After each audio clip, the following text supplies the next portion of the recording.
नमस्कार साथियों। आज अपन बाल विकास एवं शिक्षा शास्त्र मतलब साइकोलॉजी की जो क्लास है, जो लेवल 1 और लेवल 2 दोनों ही प्रकार के परीक्षार्थियों के लिए उपयोगी है। तो इस क्लास में अपन आज जो ऑब्जेक्टिव क्वेश्चंस की बात करेंगे, उनमें से आज अपन देखते हैं सबसे पहला प्रश्न क्या है। पहला प्रश्न है, जीन पियाजे के अनुसार मूर्त संक्रियात्मक अवस्था का समय है। ऑप्शन ए 0 से 2 वर्ष, ऑप्शन बी 2 से 7 वर्ष, ऑप्शन सी 7 से 11 वर्ष, ऑप्शन डी 11 से 15 वर्ष और ऑप्शन ई में है अनुत्तरित प्रश्न। तो इस प्रश्न का जो राइट आंसर है वो हो जाएगा ऑप्शन सी 7 से 11 वर्ष, है ना। जीन पियाजे ने जो अवस्थाएं बताई थी, 4 अवस्थाएं, संवेदी पेशी अवस्था, ठीक है, मूर्त संक्रियात्मक अवस्था, अमूर्त संक्रियात्मक अवस्था, औपचारिक अवस्था। तो इनमें से जो मूर्त संक्रियात्मक अवस्था का जो काल है या जो समय है वो होता है अपने 7 से 11 वर्ष का। अगला प्रश्न है, डिसलेक्सिया मुख्य रूप से ... की समस्या से संबंधित है। मतलब डिसलेक्सिया जो एक मनोवैज्ञानिक जो बीमारी है, इस बीमारी का संबंध किससे है या इस बीमारी में क्या होता है। तो ऑप्शन ए है सुनने, ऑप्शन बी पढ़ने, ऑप्शन सी लिखने, ऑप्शन डी बोलने और ऑप्शन ई में है अनुत्तरित प्रश्न। तो डिसलेक्सिया में क्या होता है, व्यक्ति ठीक से पढ़ नहीं पाता है, जबकि जो डिस्ग्राफिया होता है उसमें ठीक से व्यक्ति लिख नहीं पाता है।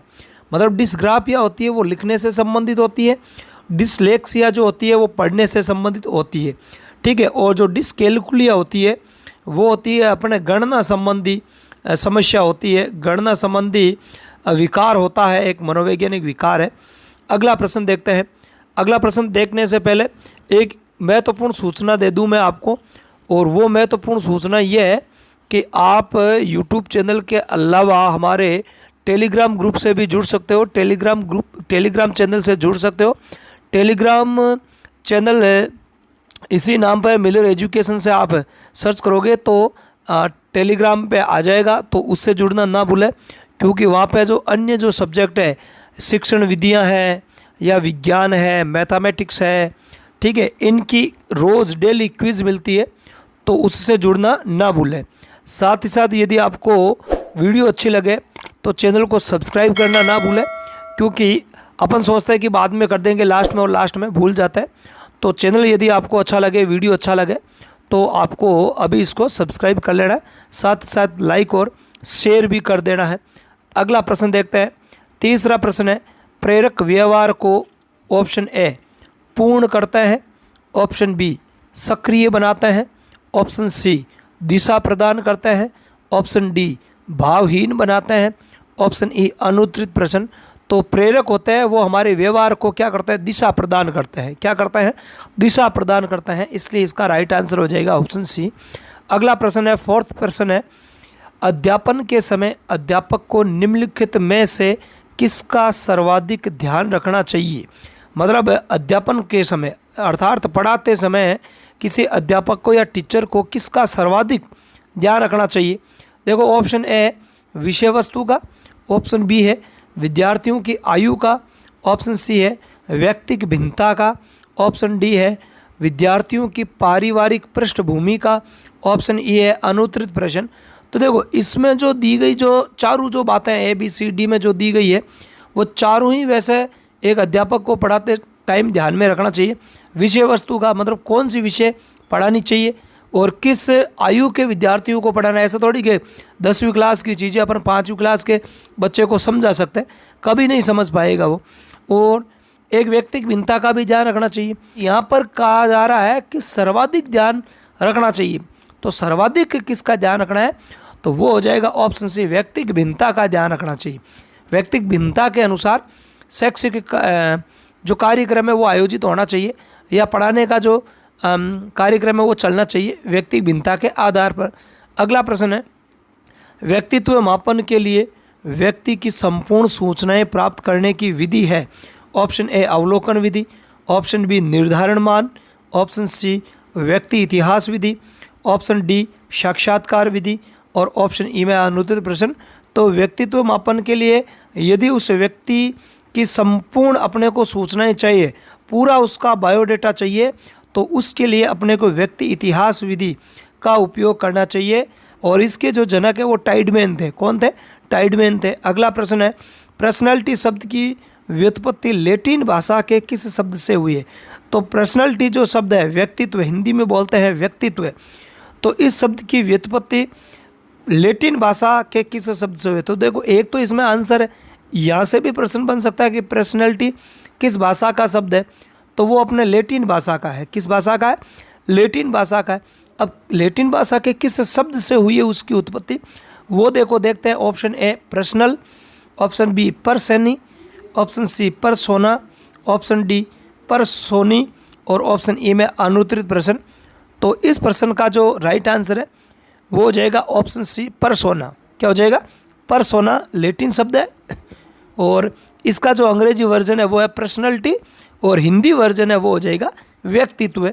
अगला प्रश्न है 7वां, किसने कहा कि बुद्धि सीखने की योग्यता है? मतलब ये बात किसने कही थी कि जो बुद्धि होती है वो सीखने की योग्यता है? Option A William Stern, option B William McDougall, option C Rex Knight, option D Buckingham और ऑप्शन ई में है अनुत्तरित प्रश्न। तो इसका जो राइट आंसर है वो हो जाएगा ऑप्शन डी बकिंगम। अगला प्रश्न है, जड़ बालकों की बुद्धि लब्धि होती है? मतलब जो जड़, मूड, मूर्ख है ना, सामान्य, सृजनशील, ये जो इस प्रकार के जो बालक होते हैं इनकी बुद्धि लब्धियाँ अलग अलग होती है।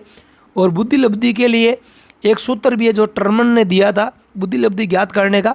ठीक है, तो यहाँ पे ऑप्शन देखते हैं। ऑप्शन ए 70 से कम, ऑप्शन बी 25 से कम, ऑप्शन सी 25 से 50 के बीच, ऑप्शन डी 80 से 90 के बीच और ऑप्शन ई में अनुत्तरित प्रश्न।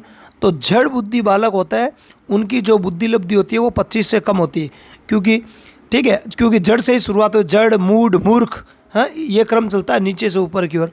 अगला प्रश्न है, प्रगतिशील परिवारों के बच्चों में अपेक्षाकृत कौन सा प्रेरक अधिक प्रबल होता है? मतलब जो प्रगतिशील जो परिवार है, जो विकासशील परिवार है, मतलब जो मीडियम रेंज के परिवार अपन कह सकते हैं, न ज़्यादा गरीब है न अमीर है, प्रगतिशील परिवारों की श्रेणी में आते हैं। तो ऐसे परिवारों के बच्चों में अपेक्षाकृत कौन सा प्रेरक है वो ज़्यादा होता है उनमें? ऑप्शन ए देखो संबंधन, ऑप्शन बी जिज्ञासा, ऑप्शन सी आक्रामकता, ऑप्शन डी उपलब्धि और ऑप्शन ई में अनुत्तरित प्रश्न। तो इसका जो राइट आंसर है वो हो जाएगा ऑप्शन डी उपलब्धि, क्योंकि इस प्रकार के जो बच्चे हैं वो ज़्यादा उपलब्धि चाहते हैं, है ना। हाँ, क्योंकि इनका परिवार प्रगतिशील होता है और वो अपने परिवार को विकसित परिवार की ओर ले जाना चाहते हैं, तो ये उपलब्धि ज़्यादा चाहते हैं। अगला और आज का लास्ट प्रश्न है, प्रतिभाशाली बच्चों के लिए आवश्यक है? तो प्रतिभाशाली बच्चों के लिए क्या आवश्यक है? देखो, ऑप्शन ए है उन्हें विशिष्ट योग्यता हेतु विशेष अवसर दिए जाए, ऑप्शन बी उन्हें साधारण होने की अनुभूति कराई जाए, ऑप्शन सी उन्हें लगातार पुरस्कार दिए जाएं और ऑप्शन डी इनमें से सभी और ऑप्शन ई में अनुत्तरित प्रश्न। इसका जो राइट आंसर है वो हो जाएगा ऑप्शन डी इनमें से सभी, क्योंकि यहाँ पे जो तीनों बातें हैं वो लगभग सही है। तो यहाँ पे अति आवश्यक या सर्वाधिक आवश्यक नहीं पूछा है। यदि सर्वाधिक आवश्यक पूछता तो ऑप्शन ए राइट होता कि उन्हें विशिष्ट योग्यता है तो विशेष अवसर दिए जाने चाहिए, पर सर्वाधिक आवश्यकता नहीं है, नॉर्मल क्वेश्चन है, इसलिए इसका आंसर भी नॉर्मल हो जाएगा इनमें से सभी। तो इस क्लास में इतना ही। क्लास यदि आपको अच्छी लगी है तो इसे अपने दोस्तों में शेयर ज़रूर करना है, ठीक है। और चैनल पर आप नहीं हो तो चैनल को सब्सक्राइब ज़रूर करना है, क्योंकि अदरवाइज़ आपके पास में जैसे मैं वीडियो अपलोड करूँगा उसका नोटिफिकेशन हाथों हाथ नहीं आएगा, और सब्सक्राइब होगा तो उसका नोटिफिकेशन तुरंत आपको मिल जाएगा। तो आज की क्लास में इतना ही। धन्यवाद। जय हिंद।